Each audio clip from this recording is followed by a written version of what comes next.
तो अफ्यून के बारे में आपको तो मालूम है कि ये ओपियम के प्लांट के अंदर शिगाफ डालने के बाद ये दूध की शक्ल में निकल कर जम जाता है और उसी को कलेक्ट कर लेते हैं, यही अफ्यून कहलाता है।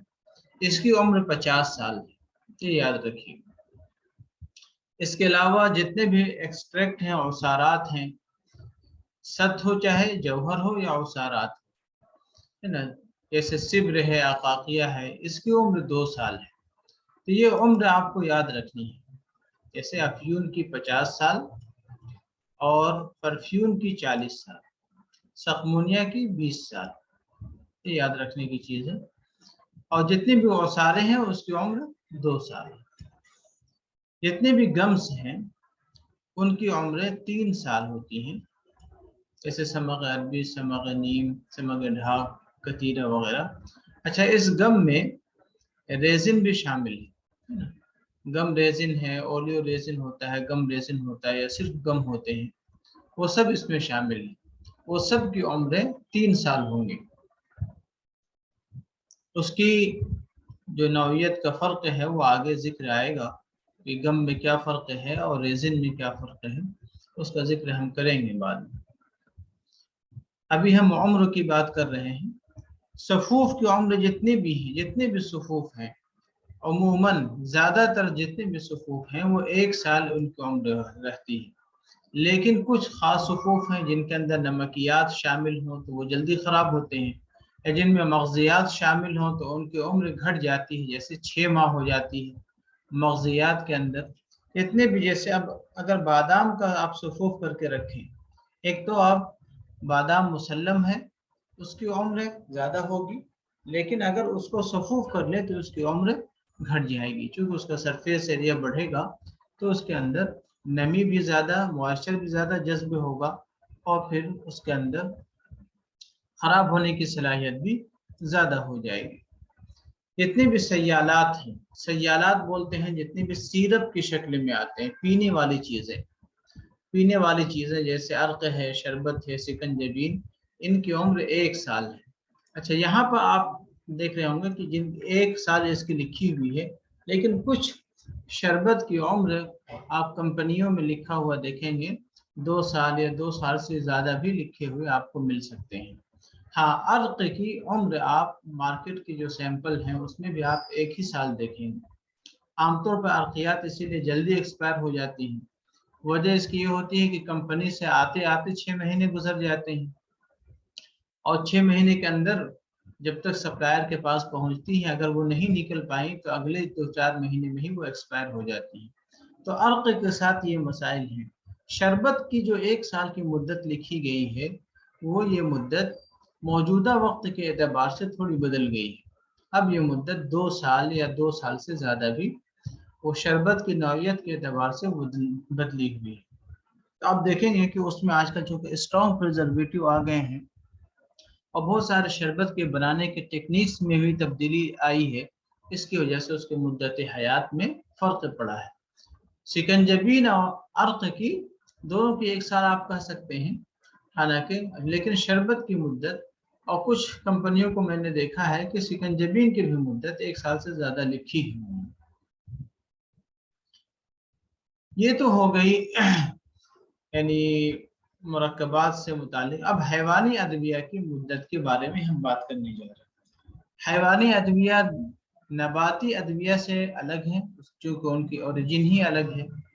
तो ये चूँकि एक जानदार चीज़ होती है और उसके अज्जा हम दवा के तौर पर इस्तेमाल करते हैं, जैसे चर्बी है, और हैवानी अदविया में से पनीर माया है या पनीर है, या बहुत सारे उसके यानी अज्जा हम इस्तेमाल करते हैं, आज़ा इस्तेमाल करते हैं, सींग है, खुर है, या उसके गाल ब्लैडर इस्तेमाल किए जाते हैं, हड्डी, नाखून वगैरह। तो सब की उम्र अलग अलग होती है। एक खालिस चर्बी की उम्र 1 माह है, खालिस चर्बी होगी तो।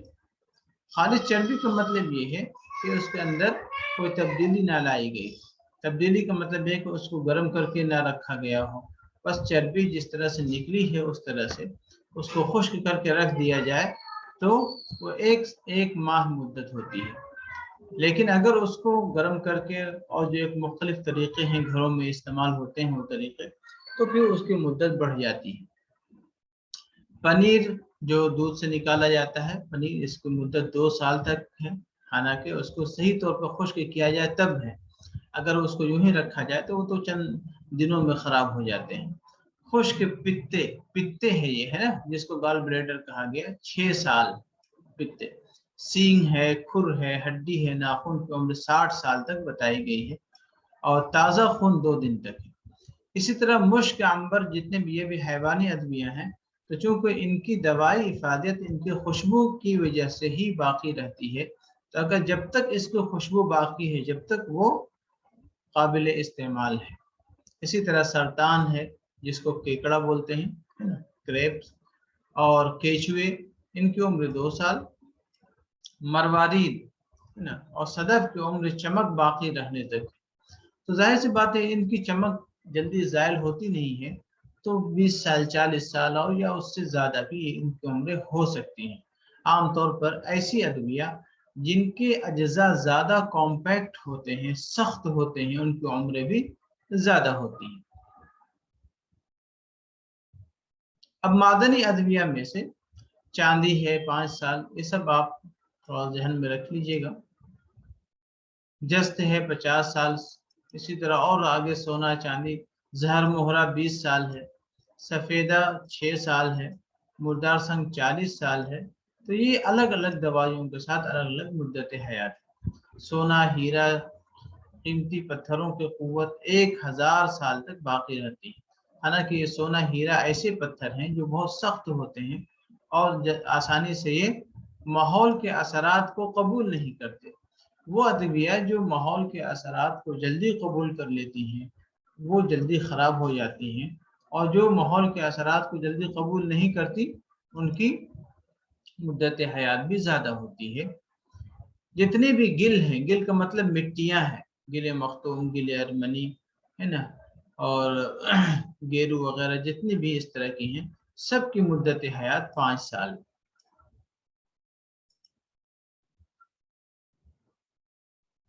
हजरियात और मिट्टी सफूफ की शक्ल में अगर रखा जाए तो उनकी क़ुव्वतें बतदरीज कम होती चली जाती हैं। जाहिर सी बात है जब अज्जा कॉम्पैक्ट होंगे तो उनकी यानी उनकी क़ुव्वत यकजा होती है, जमा रहती है, तो वो देर तक उनकी मुद्दत बाकी रहती है, और जब वो उसको सफूफ कर लिया जाए तो उनकी मुद्दत हयात कम हो जाती है। इसके अलावा अब हम बात कर लेते हैं तहफ़्फ़ुज़ की, कैसे उसको बचाया जाए, कैसे उसकी हिफाजत की जाए दवाओं की। तो इसका हमने शुरू से ही जिक्र किया है आपको कि हमारे यहाँ अदविया के कलेक्शन से लेकर के ही उसका स्टोरेज, और स्टोरेज के बाद उसका तहफ़्फ़ुज़ वगैरह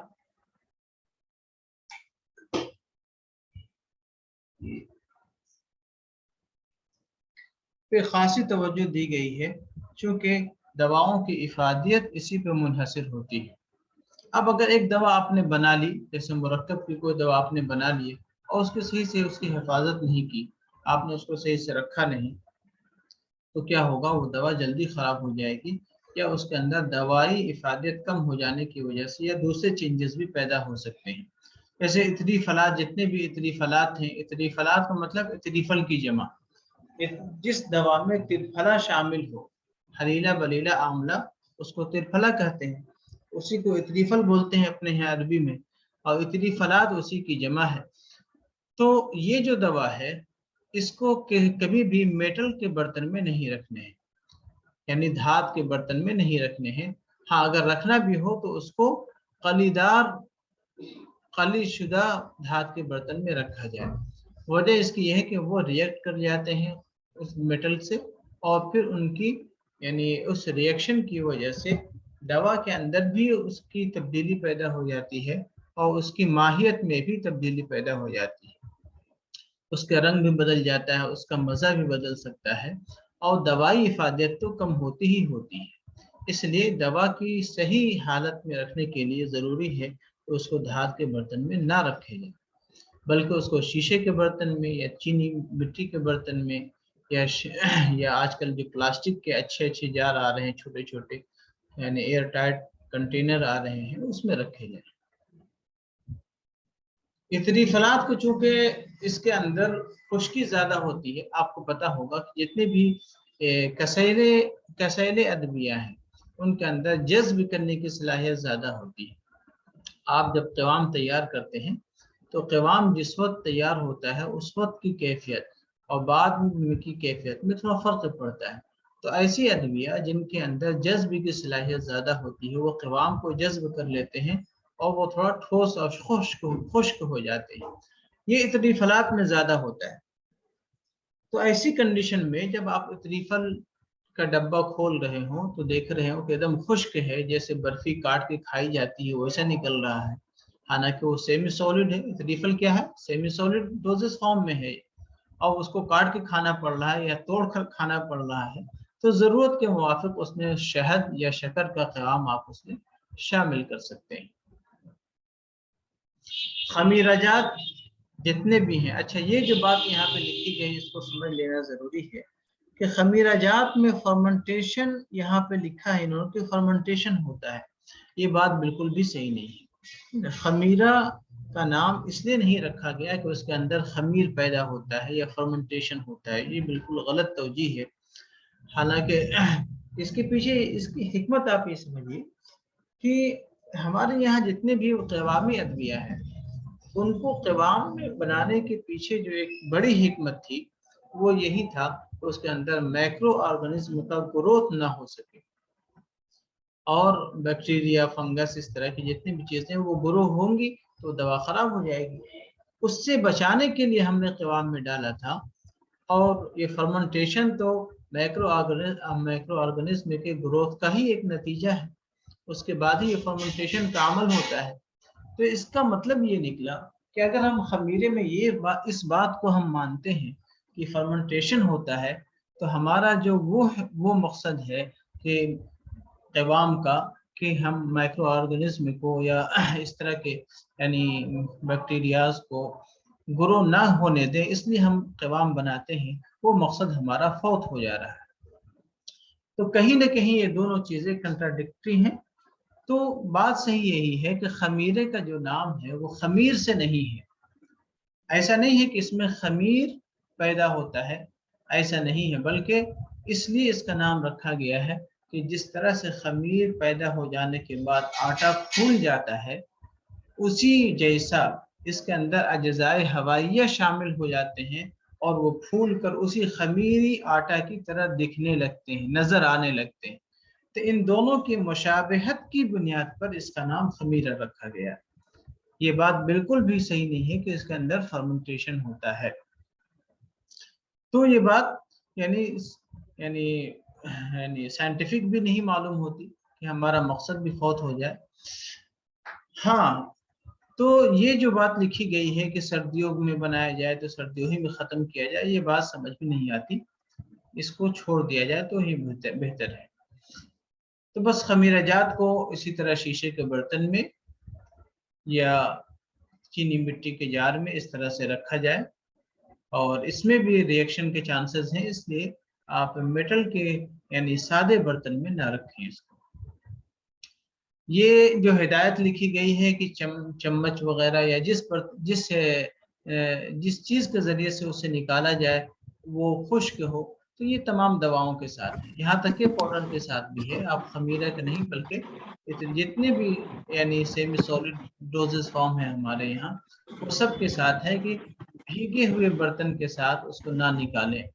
क्या होता है कि पानी की वजह से उसके अंदर यानी फफूंद लग जाने की या उसके अंदर माइक्रो ऑर्गेनिज्म के ग्रोथ के चांसेस बढ़ जाते हैं और दवा खराब हो जाती है। अच्छा, जितने भी हमारे इस तरह की अदविया हैं जो यानी शरबत हो या क़वामी अदविया जिसको कह सकते हैं आप, यानी शरबत है या माजून है या खमीराजात है, सबको बनाने के बाद उनको महफूज रखने के लिए आजकल, पहले तो ये चीज़ नहीं होती थी, बहुत कम मकदार में होती थी, लेकिन अब आमतौर पर प्रिजर्वेटिव को शामिल करना ज़रूरी समझ लिया गया है। वजह इसकी यही है कि पहले होता ये था कि पहले दवाइयाँ इतने लंबे अरसे तक कभी महफूज नहीं रखी जाती थी। आपने देखा होगा कि जितने भी तबीब होते थे, उनकी अपनी अपनी फार्मेसी होती थी। जितने भी आप उठा के देख लीजिए, सबकी अपनी फार्मेसी होती थी और मरीजों को जरूरत के लिहाज से वो दवा बनाते थे, फौरन दे देते थे। रखने का ज्यादा रिवाज नहीं था कि दवाएं साल 2 साल 4 साल तक बना के रखी हुई हैं, ऐसा रिवाज नहीं था। इसीलिए जुज़वी दवासाजी जो थी उस जमाने में ये ज्यादा राइज थी और यही ज्यादातर लोग इख्तियार करते थे अपने मतलब में। लेकिन जब कमर्शियल दौर आया और जब मतलब के साथ फार्मेसी का जो हिस्सा धीरे धीरे ख़त्म होता गया और लोग ख़रीद कर यानी पकी पकाई दवा लाने लगे, तो उस वक्त फिर प्रिजर्वेटिव की ज़रूरत पेश आई कि हम दवा को ज़्यादा अरसे तक महफूज रख सकें और फिर उसको बेचने के लिए। तो इस ज़माने में तो चूँकि हमारे यहाँ जुज़वी दवासाजी का तस्वुर ही नहीं है या अपनी फार्मेसी का तो तस्वुर ही नहीं, बहुत कम ही लोग ऐसे हैं जो अपने मतलब के साथ फार्मेसी भी रखते हैं, क्योंकि उसमें मेहनत दरकार है, वक्त दरकार है। आज मेहनत उतनी हो नहीं सकती है लोगों से या वक्त उतना नहीं दे पाते, तो जिसकी वजह से वो यानी बनी बनाई दवा लेते हैं और बनी बनाई दवाइयाँ कंपनियां अपना अपने लिहाज से उसको ज़्यादा मुद्दत तक बाकी रखने के लिए उसमें प्रिजर्वेटिव वगैरह भी शामिल करने लगे हैं। तो ये बहुत सारे प्रिजर्वेटिव हैं। तो जितने भी इस तरह के क़वामी अद्विया हैं उनमें प्रिजर्वेटिव भी शामिल किया जाता है और ये इसीलिए ताकि दवा ख़राब ना हो जाए। चूँकि हम यहाँ पे दवाओं के तहफ़्फ़ुज़ की बात कर रहे हैं, इसीलिए उस ज़ेल में इसका भी ज़िक्र आ गया है। सुफ़ूफ़ का तहफ़्फ़ुज़ दूसरे मरकब, चूँकि सुफ़ूफ़ का डायमीटर तो सबसे ज़्यादा होगा, यानी उसका सरफेस एरिया ज़्यादा है सबसे, तो क्या होगा वो जल्दी ख़राब होंगी। तो दूसरे मरकबात से उसकी मुद्दत हयात कम होती है। यहाँ जो सुफ़ूफ़ इतनी ही मकदार में क्या कहा, इतनी मकदार में बनाई जाए कि 2 से 3 माह में इस्तेमाल होकर ख़त्म हो जाए। हालांकि इसकी मुद्दत कितनी है, 1 साल तक इसकी मुद्दत है, सुफ़ूफ़ की मुद्दत 1 साल तक है, लेकिन बेहतर यह है कि 2-3 महीने में ख़त्म हो जाए तो बेहतर है। यही हाल पहले ज़माने में था कि लोग इस तरह की कैफियत पैदा होती ही नहीं थी कि दवा ख़राब हो चुकी बनी और फ़ौरन इस्तेमाल हो गई। तो और दवाओं के हुसूल और बनाने की तरकीब में खुद यानी तबीब का दखल होता था और बहुत एहतियात और बहुत तदाबीर के साथ दवाएं बनाई जाती थी, तो उन दवाओं में असरात भी और उसकी इफादत भी उसी एतबार से पाई जाती थी।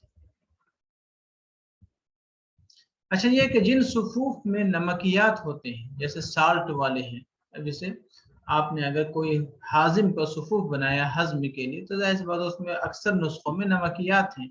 तो ऐसे सुफूफ जल्दी ख़राब होंगे क्योंकि उनमें नमी यानी या मुआशर जज़्ब करने की सलाहियत ज़्यादा होती है नमक में, मुआशर जल्दी जज़्ब होंगे और ज़ाहिर सी बात है उसके अज्ज़ा के तौर पर नमक है तो वो पूरा सुफूफ भी एक साथ ख़राब हो जाएगा। इसलिए ऐसे सुफूफ को जिनके अंदर नमकियात शामिल हैं, उनको अच्छी तरह बंद डब्बों में या एयर टाइट कंटेनर में ही रखा जाए, महफूज रखा जाए उसको।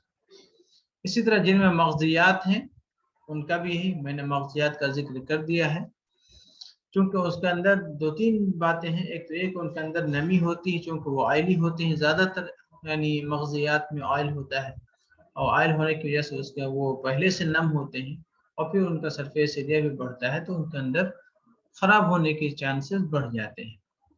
शरबत का तहफ़्फ़ुज़ के बारे में ये आता है कि शरबत जो चूँकि क़वाम का मामला थोड़ा-सा समझ लीजिए, तो आपको ये बात आगे तक के लिए यानी काम आसान हो जाएगी चीज़ें, कि आपने पढ़ा भी होगा कि क़वाम एक महारत और तजुर्बे की चीज़ है। क़वाम हर एक को बनाना नहीं आता और क़वाम समझना भी एक बड़ी बात होती है कि ये क़वाम कितना बना है, 1 तार, 2 तार, ये 3 तार, ये क्या तार क्या है और कैसे पहचानते हैं। उसकी कुछ अलामतें ज़िक्र की गई हैं किताबों में कि हम उसको उँगली से 2 उँगलियों के दरमियान रखेंगे या उसको कतरे की तरह टपकाएँगे, तो अगर अपनी जगह पे एक जगह से फैल नहीं रहा है तो समझिए उसका क़वाम तैयार है। तो ये सब कुछ अलामतें ज़िक्र की गई हैं, लेकिन असली चीज़ जो है वो है तजुर्बा, कि इंसान बस क़वाम उठाए اور اس کو اپنے تجربے سے یہ چیز معلوم ہو جاتی ہے کہ ہاں یہ 1 تار کا قوام اب تیار ہے، اب 2 تار کا تیار ہے، اب 3 تار کا تیار ہے۔ تو تجربے اور مہارت پہ یہ یعنی منحصر ہوتی ہے چیزیں۔ ہاں علامات ذکر کی گئی ہیں، ہم علامات دیکھ کر بھی کبھی کبھی غلطی کر جاتے ہیں، ایسا لگتا ہے کہ تیار ہو گیا قوام اور پتہ چلا کہ یا تو زیادہ ہو گیا یا تو کم ہی رہ گیا، تو ایسا ہوتا ہے۔ لیکن جو لوگ مستقل اس میں لگے ہوئے ہیں اور اس میں مہارت حاصل کر لیتے ہیں تو پھر ان سے غلطیاں کم ہو جاتی ہیں۔ اور چونکہ پرانے زمانے میں دوا سازی کا الگ سے کوئی شعبہ نہیں تھا، جو طبیب تھا وہ دوا ساز بھی تھا، وہ دوائیں بناتا بھی تھا، تو ان کو بناتے بناتے اتنی مہارت حاصل ہو جاتی تھی کہ ان سے غلطیاں کم ہوتی تھی، اور عام طور پر دوائیں اچھی بنتی تھی تو خراب بھی نہیں ہوتی تھی۔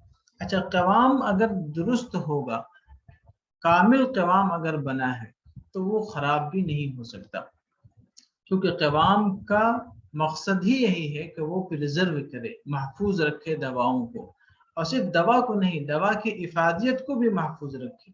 2 چیزیں الگ الگ ہیں یہاں پہ سمجھ لینے کی، کہ ایک تو یہ ہوتا ہے کہ دوا کے اجزاء اس میں مل گئے، دوا کے اجزاء شامل یعنی محفوظ ہیں کہ بھائی ٹھیک ہے، لیکن وہ تمام اجزاء اپنی پوری دوائی افادیت کے ساتھ محفوظ ہو، یہ بڑی بات ہے کہ اس کے اندر جو ہمارا مقصد ہے ایفیکیسی کا، فائدہ اس سے اٹھانے کا، وہ ہمیں فائدے بھی اس سے حاصل ہوں، اس کی ایفیکیسی بھی ہمیں ملے۔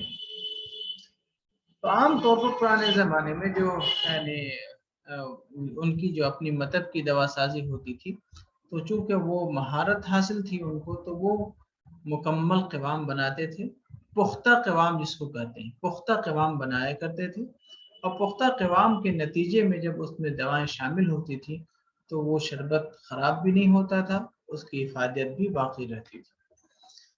تو خیر، اب وہ دور تو خیر بدل چکا ہے، اب تو ہمیں اپنے زمانے کے اعتبار سے بات کرنی ہے اور کام کرنا ہے۔ تو اب کیا ہو، اب یہ ہے کہ اب ہمیں مہارت بھی نہیں ہے، ہم بنانا بھی نہیں چاہتے، تو اب کیا ہوتا ہے کہ دوا کبھی کبھی شربت خراب ہو جاتا ہے تو اس میں پریزرویٹو ملانے کی ضرورت پڑتی ہے، جیسا کہ ذکر ابھی آیا۔ اب مشینیں بھی آئی ہیں جیسے ریفریکٹومیٹر ہے، تو اس سے بھی ہم پہچان لیتے ہیں کہ کتنے % کا قوام ہے، اور اس سے ہم پتہ لگا سکتے ہیں کہ شربت کا قوام تیار ہوا ہے یا معجون کا ہے یا خمیرے کا ہے۔ تو آپ کو پتہ ہونا چاہیے کہ شربت کا قوام جو ہے وہ تقریباً 68 سے شروع ہو کر کے 72 تک کا رینج ہے اس کا، اور 72 کے بعد یہ 1 تار کا قوام کہلائے گا، یعنی 68 سے 72 تک۔ اور کچھ لوگوں نے صرف 70 مانا ہے، 70 سے 72 مانا ہے کہ شربت کا قوام ہے۔ اس سے اوپر آپ جب جائیں گے یعنی 75 تک، یعنی 72 سے اوپر 73 تک 74 تک، جو شربت اور معجون کے بیچ کا جو مرکب ہے جیسے لعوق، تو یہ کیا ہے، یہ بیچ کا ہے، شربت اور معجون کے بیچ کا قوام رکھا جاتا ہے کس میں، لعوق میں، تو اس کا قوام کتنا ہوگا، 72 کے بعد 73 یا 74۔ 75 اگر پہنچتے ہیں تو وہ معجون کا قوام ہو جاتا ہے، اور سب سے زیادہ گاڑھا قوام خمیرے کا ہوتا ہے، اور وہ 80 کے قریب ہوگا۔ اچھا، یہ پرسنٹیج کا مطلب یہ ہے کہ اس میں پانی کا % کتنا ہے، یعنی اگر کسی کو 100% اگر کہا جائے کہ 70% کا قوام ہے، اس کا مطلب یہ ہے کہ 70% اس میں دوا ہے، صرف 30% اس میں پانی ہے۔ اسی طرح وہ پانی کا ریشیو جیسے جیسے گھٹتا چلا جائے گا اس کا % بڑھتا چلا جائے گا، جیسے 72% تو اب اس میں 28% ہی پانی رہا، 75 تو اس میں پھر 25%، اس طرح سے پانی کی مقدار کم ہوتی چلی جاتی ہے، اور پانی کی مقدار کم ہوتی چلی جائے گی تو اجزاء کی مقدار زیادہ ہوتے چلے جائیں گے، اور ظاہر سی بات ہے پانی کے کم ہونے کی بنا پر دوا اور زیادہ گاڑھا ہوتا چلا جائے گا، یہ قوام گاڑھا ہوتا چلا جائے گا۔ تو شربت کو خراب ہونے سے کبھی کبھی شربت جو ہے خراب ہو جاتا ہے، گرینولز پڑ جاتے ہیں اس میں، تو اس کی کمی کے لیے، اچھا یہ بات جو لوگ شربت بناتے ہیں ان کے لیے میں بتا دوں کہ 2-3 اس میں ایسے طریقے ہیں کہ آپ اس کو اپلائی کر سکتے ہیں کہ قوام آپ کا شربت کا نہایت خوبصورت یعنی شفاف ہوگا اور مزے کے اعتبار سے بھی بڑے لذیذ ہوگا۔ پہلا کام تو یہ کرنا ہے کہ جب آپ شربت بنا رہے ہوں تو اس میں آپ لیمن جو ہے نا، تازہ لیمو کا رس، یعنی تقریباً اگر آپ 1 لیٹر بنا رہے ہیں تو اس میں 1 پورا لیمو نارمل سائز کا کاٹ کر کے اس میں ڈال دیں۔ یہ لیمو کا جو رس اس میں شامل کیا جاتا ہے اس سے کئی فائدے حاصل ہوتے ہیں۔ ایک تو یہ ہے کہ لیمو کا عرق جو ہے جالی ہے اور اپنے قوت جلا کی بنیاد پر شربت کی جو قدورت کو صاف کر دیتا ہے، تو آپ کا شربت جو ہے بالکل تمام گندگیوں سے پاک ہوگا کہ شفاف ہو جائے گا، یعنی ٹرانسپیرنٹ ہو جائے گا، اس کا لک اچھا ہو جائے گا، دیکھنے میں وہ خوبصورت یعنی لگنے لگے گا۔ دوسرا فائدہ اس کا یہ ہے کہ لیمو کا عرق لیمو ملانے سے کہ اس کے اندر جو مٹھاس کی شدت ہوتی ہے کہ ایک دم میٹھا میٹھا ہے، تو تھوڑی سی اس کے اندر عرق لیمو کی وجہ سے تھوڑی کھٹاس بھی اس میں آتی ہے، تو ایک کھٹا میٹھا سا ایک نیا سا احساس ہوتا ہے، جس کی وجہ سے جو شیرینیت کی وجہ سے کبھی کبھی جو انسان اکتا جاتا ہے وہ اکتاہٹ نہیں ہو پاتی، یعنی یہ کہہ لیجیے آپ آج کل کی زبان میں کہ اس کی پیلیٹیبلٹی بڑھ جاتی ہے، یعنی وہ ایک مزیدار ایک لذیذ سا ایک نئی چیز ہو جاتی ہے۔ تیسرا فائدہ اس کا یہ ہے کہ عرق لیمو خود جو ست لیمو یہ ایک پریزرویٹو کا کام ہی کرتا ہے، یعنی جس طرح سے وہ شربت یعنی قوام کو صاف کر رہا ہے، اس کے مزے کو بدل رہا ہے، اسی طرح وہ قوام کی حفاظت بھی کرتا ہے۔ تو یہ 3 فائدے میں نے آپ کو ایسے ہی گنا دیے، اور بھی فائدے اس کے ہوتے ہیں۔ تو بہتر یہ ہے کہ جو لوگ خود سے بناتے ہیں وہ اس کو اپلائی کریں، اور اگر اس کے بعد بھی اگر ضرورت ہے تو اس میں تھوڑا سا پریزرویٹو دوسرا جیسے سوڈیم بینزویٹ وغیرہ آپ اس میں شامل کر سکتے ہیں، ورنہ اگر فوری طور پہ استعمال کرنا ہو یا مہینہ 2 مہینے کے اندر استعمال کرنا ہو تو پھر کسی اور پریزرویٹو کی بالکل بھی ضرورت نہیں رہتی۔ ہاں لمبے عرصے تک رکھنا ہو 1 2 سال تب پھر ضرورت پڑ سکتی ہے۔ تو یہ بات پھر آگے انہوں نے لکھی دی کہ قوام کو بناتے وقت قوام کا پختہ ہو جانے کا خوب خیال رکھا جائے، کیونکہ قوام اگر پختہ نہیں ہوگا خام رہے گا تو وہ قوام خراب ہو سکتا ہے۔ اور پھر اس کی پیکنگ کے وقت بھی تھوڑا دھیان رکھنا ہے کہ جس برتن میں ہم رکھ رہے ہیں وہ برتن بھیگا ہوا نہ ہو، اس میں پانی نہ ہو، اس میں موائسچر نہ ہو، خشک ہو۔ اسی طرح معجون کا قوام ہے، معجون کا قوام 2 تار کا، تو قوام کے بارے میں ہم نے تھوڑا سا بتا بھی دیا آپ کو۔ اچھا، قوام کے بارے میں ایک بات اور یہاں پہ سمجھتے چلیے، جب بات آ ہی گئی ہے تو قوام کا جو مقاصد ہے ہمارے یہاں، ایک تو بڑا مقصد ابھی ذکر کر ہی دیا کہ وہ تحفظ ہے، دوائیں خراب نہیں ہوتی۔ دوسرا مشہور ہے کہ پیلیٹیبلٹی بڑھ جاتی ہے کہ اچھا، تیسرا ایک بڑا فائدہ قوام کا یہ ہے کہ اس کا ایبزارپشن بھی بڑھتا ہے، دواؤں کا ایبزارپشن بھی بڑھتا ہے۔ اور ابھی کئی یعنی ریسرچز اس کے موافق آئی ہیں کہ بہت سارے جو قوامی ادویہ ہیں ہمارے یہاں کی، ہمارے اطباء نے ان کو قوام میں رکھنے کے پیچھے جو ان کی حکمتیں تھیں صرف ان کی پریزرویشن تک نہیں تھی، بلکہ اس سے آگے وہ دوا کی جو ایکشن ہے وہاں تک بھی اس کو لے کے جانا چاہتے تھے کہ جن دواؤں کو ہم سفور کی شکل میں کھلا رہے ہیں انہی دواؤں کو اگر ہم معجون کی شکل میں دیں تو ان کی ایفیکیسی میں بھی تھوڑی تبدیلی پائی جاتی ہے، اور یہ ریسرچ سے ثابت ہو چکا ہے۔ ہاں، یہ الگ بات ہے کہ آج کل کا جو زمانہ ہے وہ یعنی میٹھے سے لوگ اب احتراز کرتے ہیں، بچتے ہیں، اور ڈائبٹیز کی وجہ سے اکثر لوگ اب کترانے لگے ہیں میٹھی چیزوں کے استعمال سے، تو اب ہمیں اس کے بدل کے طور پر یا اس کی مقدار کم کر یا یعنی ایسی کوئی متبادل کی تلاش کی ضرورت ہے جس کی وجہ سے ہماری دواؤں کی افادیت باقی بھی رہے اور ہم اپنی دوائیوں کو استعمال بھی کر سکیں۔ تو یہ سب پریزرویٹو کی باتیں آ چکی ہیں۔ अच्छा, अर्कियात का मसला हमने बताया, उस वक्त भी तहफ़्फ़ुज़ के बारे में भी इसका जिक्र आ गया था कि अर्कियात है वो 1 साल की उसकी मुद्दत है। अर्कियात की मुद्दत 1 साल है और अर्कियात जल्दी ख़राब हो जाती हैं, और उसके ख़राब होने को आप अंदाज़ा ऐसे लगाएं कि आप जब ट्रांसपेरेंट बोतल जो होती है उसके अंदर आपको लगेगा कि कुछ ज़र्रात हिल रहे हैं, है ना। वो ज़र्रात हिलना का मतलब ये है कि उसके अंदर फफूंद लग चुकी है। उसी को इन्होंने कहा है कि ऐसा लगता है कि रेशे नज़र आते हैं। इसका मतलब ये है कि वो फंगस लग चुका है, वो इस्तेमाल के काबिल नहीं है।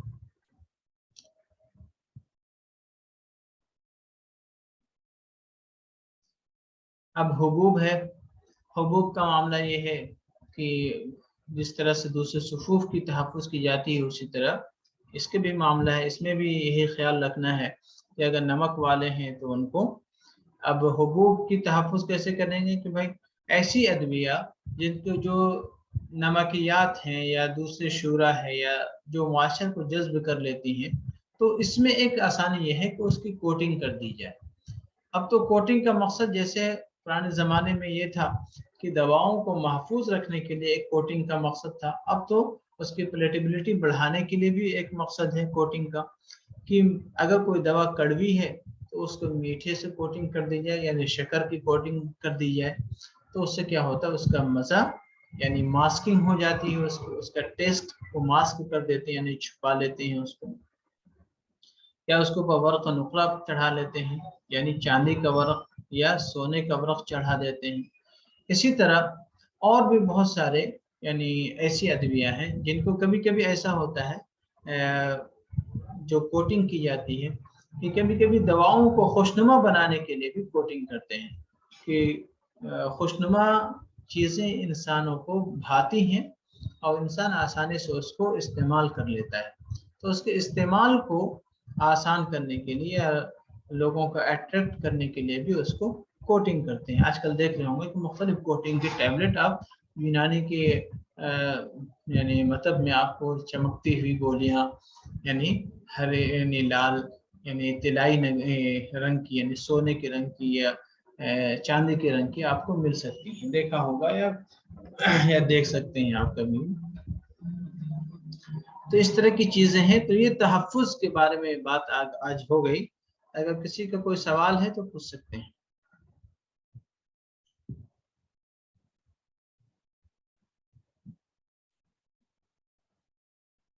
किसी को सर कुछ? खमीरा का रेंज क्या बताए थे?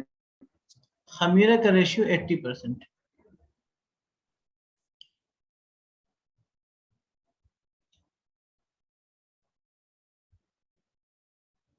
और किसी को कुछ पूछना है?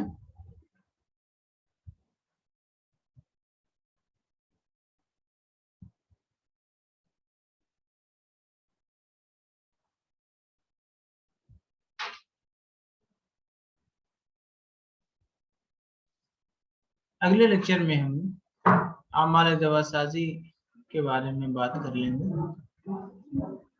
ये कोई बड़ी चीज नहीं है, बस हल्का सा एक सरसरी नजर से इसको। आज के लेक्चर में कोई बात ऐसी हो जो समझनी हो किसी को, ये सब आपके अच्छे क्वेश्चन हैं जो बनाए जा सकते हैं इससे।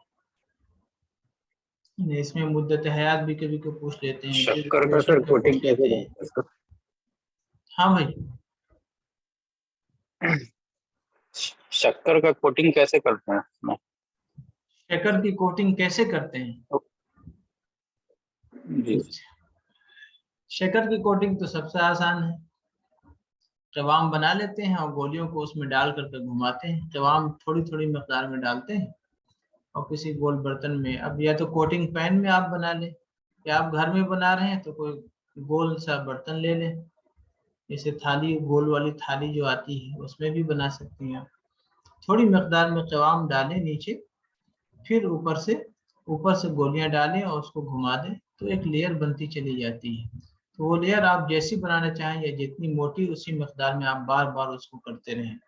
या कोटिंग पेन जो आप आजकल आते हैं बने बनाए, उसमें यानी सब कुछ सेट रहता है, आप इतनी मकदार में कितना डालेंगे तो वो टाइमिंग के एतबार से वो सब तैयार हो जाती है चीजें।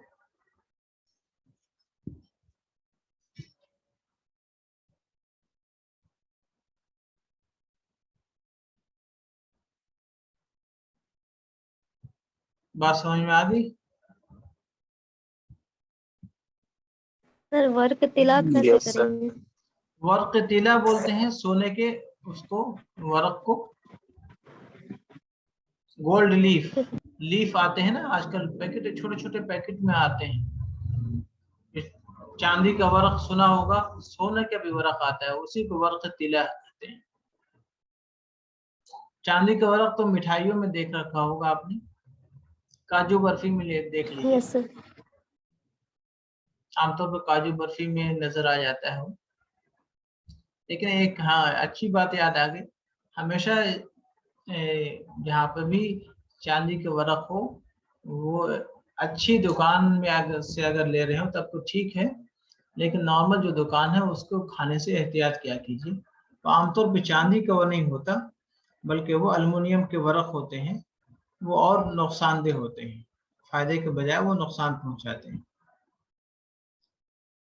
इसलिए मामूली मिठाइयों में जो चमकते हुए वर्क चिपके हुए होते हैं वो चांदी के नहीं होते अमूमन।